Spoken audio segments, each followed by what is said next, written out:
Well, hello, everybody, and welcome back to the Patreon podcast. This is coming hot off the heels of the prior episode last week. Excuse me. So I'm just kind of in the creative flow right now for this, and I want to keep it going. So I wanted to talk about the arc that I had when it comes to doing commission projects. And I think that, I don't know if it's really typical or not. So I don't want to say that I'm like an atypical kind of arc for this or anything like that, but this is just kind of a personal recounting of my experience as an artist, specifically for music, but an artist who got into doing commissions for game developers. And it started back in 2013, almost 7 years ago, or over 7 years ago, I guess. Wow.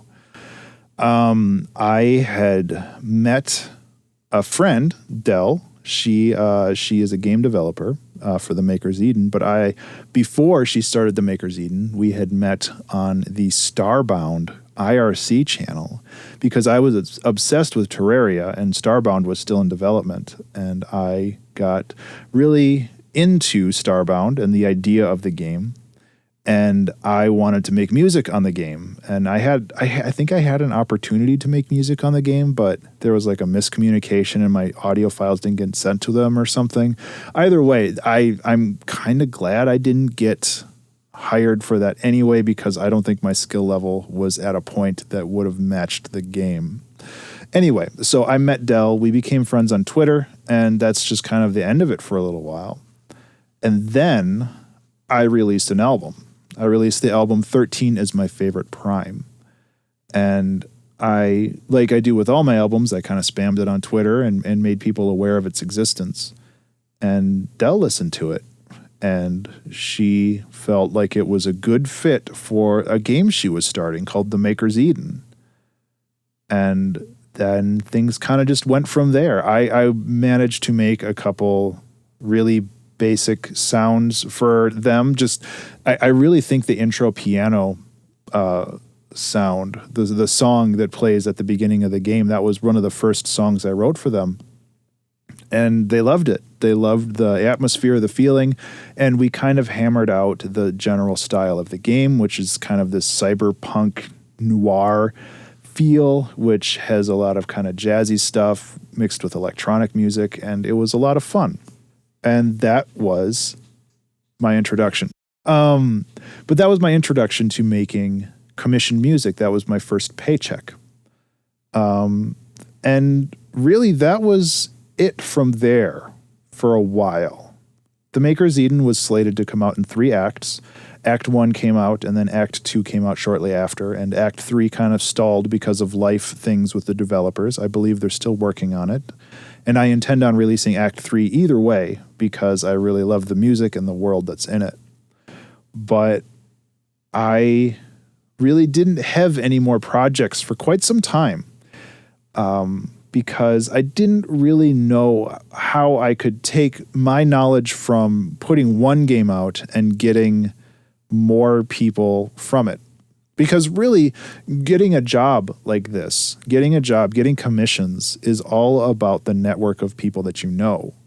I don't believe I've ever, not a single time ever, gotten a job because I cold called somebody or I cold emailed somebody, essentially emailing somebody being like, hey, you should hire me because of this. That has never worked for me. What has worked has been growing a network of friends, growing a network of people who trust me and trust me enough to be able to market for me. And I think that that's the most valuable thing, because then I'm not having to cold email somebody. I have somebody to introduce me and get me in that network that allows me to continue to make connections. And it's really a snowball effect. Like you make connections so you can make more connections so you can make, and it's just how it works. And it kind of sucks if you're not a social person, which, to be fair, I'm not either. Like I wasn't. I feel like I've changed quite a bit over the past 5 years. But I was not a social person, and I did not like talking about myself or my art. really kind of throwing the link out on Twitter, and that was about it. That was about it for how much marketing I wanted to do and how much talking about the art that I do. That's about all I did. I'm trying to remember the turning point for when I started getting some more commissions. It might have been because of, actually, let me look real quick. Let's do a little bit of live research here at my release thing, because we're just going to do all this live right now. I feel like there was a long gap before I did anything else, and that's okay. That's what it was. Okay, so I had done a couple small projects with another game developer whose name I can't remember, but I will look it up. The games were Just Drive and Torn, and they were very, very small games. Seabear_Wallace, Wallis is their Twitter handle. I'm not sure if they're still active, but both of those games were very, very small and very cool. Just Drive was a small game where you were just driving around, and there was some narrative dialogue that happened once in a while. And for that game, we decided to have a mixtape. So there would be a tape in the car that would play songs, and you had no control over the songs aside from fast forward and rewind. So you would have an A side and a B side, and it would kind of flip between them. And I really went ham on that album. That was a lot of fun. I think there was 12 songs total for about 24 minutes of music. And the amount of detail I put in there was a lot of fun. And then the same person started a game called Torn, which is kind of a dungeon crawlery kind of game. I don't think that game ever got released. But I made a handful of songs for them for that, and that worked out great too. I think the big break that I had, aside from the Maker's Eden, the big thing that really kind of cemented my feelings when it came to making music for games was working with a developer called Less Milk.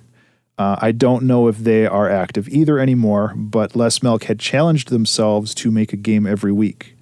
And now these games weren't terribly complicated. They weren't difficult to make. And the art style was simple, and that's fine. But it also gave me an opportunity to sit down and make a new little song every week. They were all like 1 minute or 2 minute long, like looped recordings. And they were all, since the art style was simple, they were all kind of focused on chiptunes and small consumable music kind of related to video games, which is not something that I made in the past because the Maker's Eden was a really big project, like a big project. The songs were like 4 to 8 minutes long, and they looped, and they were orchestral and not at all like video game music is the traditional kind of what people think of.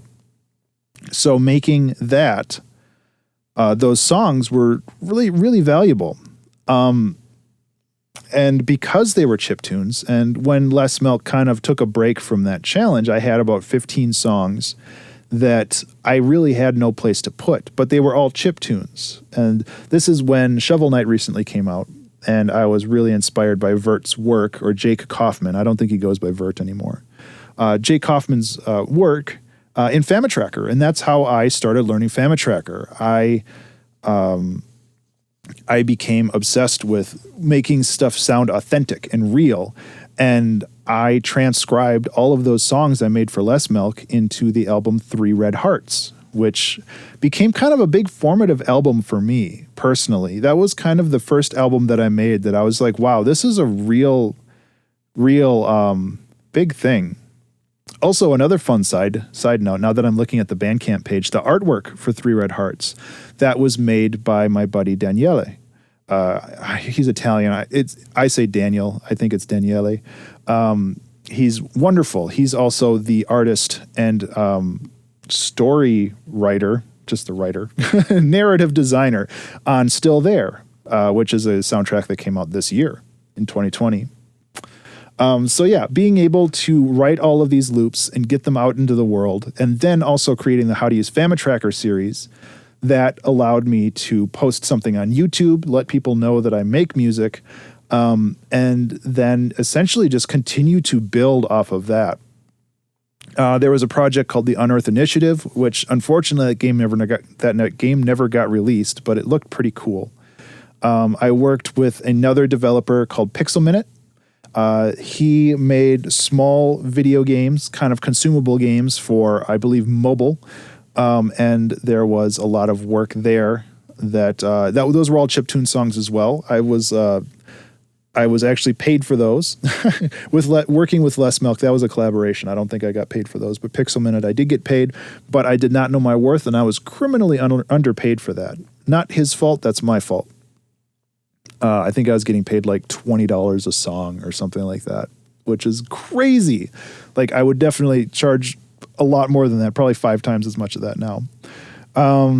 Beyond that, that's when I started working. We're getting up into like 2016, 2017, and this is when I started working on Color Jumper. Concurrently with Visual Out, which is a game by Madame Barry. I had known Madame Barry for a while now. I can't remember through whom, but she, amusingly, she also liked 13 is My Favorite Prime for the title track, the glitchy title track that has kind of this IDM feel to it. And we wanted to recreate that glitchy IDM feel in Visual Out by kind of representing that, because the game is about a computer that's just slowly falling apart, and you're like a process, you're a program inside this computer trying to escape. And making that album was probably one of the most fun things I've ever done. I absolutely love that album. Visual Out soundtrack is probably one of my favorite albums, along with the Color Jumper soundtrack, but for a vastly different reason. Color Jumper was my delve into dub tech music, and I really, really had fun with that. Along this time, this was after Pixel Minute Games, but I also started working on a soundtrack called Mauricio del Hongo 3, which is basically Mario with a Spanish or Mexican twist. It was another chiptune album. It was a really fun one, but unfortunately that game didn't get released either. Around this time, I also had started the 2-hour track challenges. Sorry, I'm just kind of reading through all of the albums that I released in the timeline. But I believe that doing the 2-hour track challenge was one of the main drivers when it came to getting more commissions, because it gave me just the pedigree is the wrong word, but it gave me the library of music that I can throw around, that I can be like, oh, you need a song for this? Well, try this out. It's great. And that's another thing that I did, where I worked in the scope of game jams. Yeah. So there's something called the Ludum Dare, pronounced Ludum Dare, or spelled Ludum Dare. And what I did was, I wasn't a game developer yet, but I wanted to challenge myself during those game development challenges.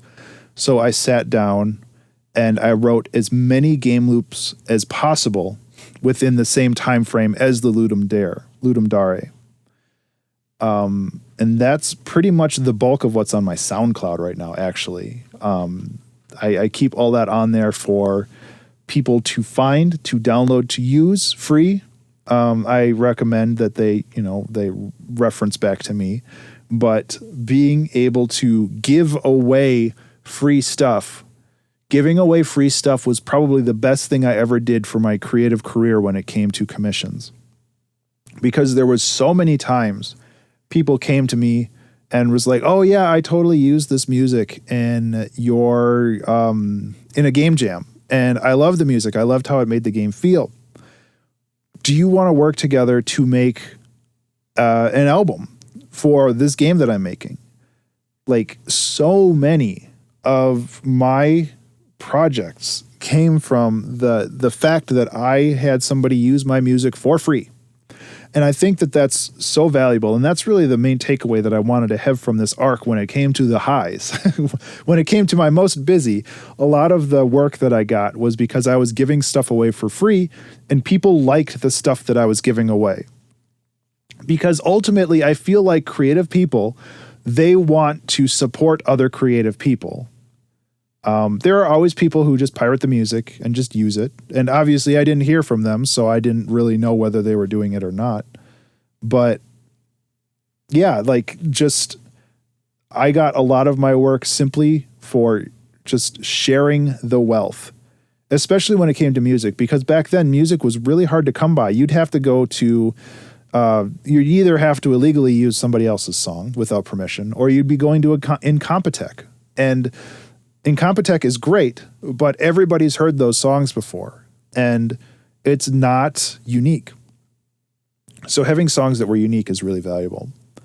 I did, for a little while, dabble with sound effect generation for a couple mobile games.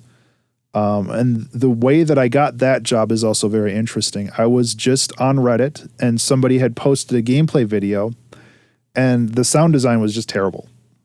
And obviously, I didn't reply saying that. I replied saying, you know, I think that as a musician and a sound designer, I have this feedback to give you. And I listed out not only what was wrong, but how you could fix it as a developer. Where it's like, okay, well, there seems to be a delay on this jump. So either the script is triggering it late, or the sound effect that you're using has a gap of silence at the beginning that you need to crop off, or else it'll sound off. And I think within like 2 hours, I was in a Skype conversation with this guy being like, we desperately need you to work on this game with us. And like, that was a very lucrative job for me. Because making sound effects, if done right, you can make a lot of sound effects really quickly, and you charge by the file. So you can make some good money doing sound design. But that job got really, really stressful for me, and I just couldn't keep it up. So after we did a couple of games together, I kind of backed out there. And this is actually kind of when I started backing out of projects. Like, I released Void Ship, the Void Ship soundtrack, the Still There soundtrack, the Air soundtrack. Like, all of these soundtracks were essentially either mostly done or in the books by 2017, including the Maker's Eden Act 3. Like, I've been meaning to finish that soundtrack for 4 years now, and I'm almost there. It's just I haven't found the time. I've been burnt out on commissions. So around 2017, 2018, after I released Color Jumper and this Color Jumper soundtrack and the Visual Out soundtrack, that's when I started getting burned out on commissions. And I just couldn't keep up with it anymore because I felt like I wasn't able to work on my own personal projects anymore. And I wanted to find ways to express myself.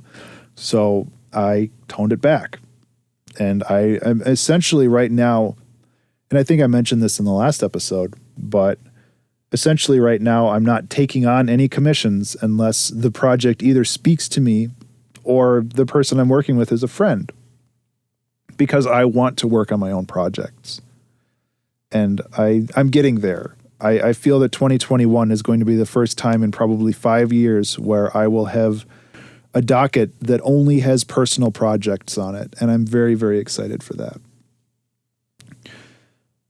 Now, I would say that the lack of income from not doing the commissions is a problem. But thankfully, I have residual income through Spotify and Pretzel.rocks and of course, you beautiful Patreon supporters. All of that is very, very welcome.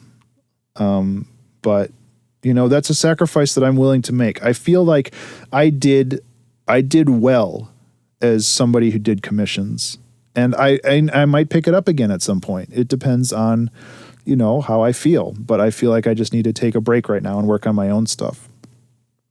And when I started doing commissions way back in 2013, I used to go to Disaster Piece's website and just look and marvel at all the different album covers he has listed. He might have changed his website, but he had just a huge grid of images of all the different soundtracks that he worked on. And I think I counted one time, and at the time it was like 53 albums. And I felt like that was an impossible number for any one person to get to. But I'm sitting at 41 right now with another one on the way, which is pretty crazy. Excuse me. I've been talking too long. So yeah, I mean, that's really what I wanted to talk about. Like, just kind of where I came from and how I got to where I was, and kind of why I'm scaling it back. Without the commissions, yes, my income will be a little bit less, but I am thankful that I don't have to rely on that personally for my income. I have a day job that still takes a lot of my time, but that day job also pays all the bills, so I don't have to worry about it. And I'm very lucky when it comes to that. But I don't know. I feel like I had more to say, but really, I think that's it. It's just like I'm very happy with the arc that I had for commissions, and like I said, I might pick it up again at some point. But right now, I want to focus on my own stuff. I have so many cool ideas that I want to express and put into the world, but I have to have time to actually do it. And maybe that's what I'll talk about in the next episode. I'll talk about 2021 and where I want to go with things, because that'll come out at the end of September, so that'll give me a couple months to plan still. Yeah. Okay. Thank you again so much for listening, and thank you again so much for being a Patreon supporter. I said those two things backwards. Patreon supporters get the first thank you, and the second thank you is thank you for listening. Anyway, I will talk to you in the next episode. Be remarkable.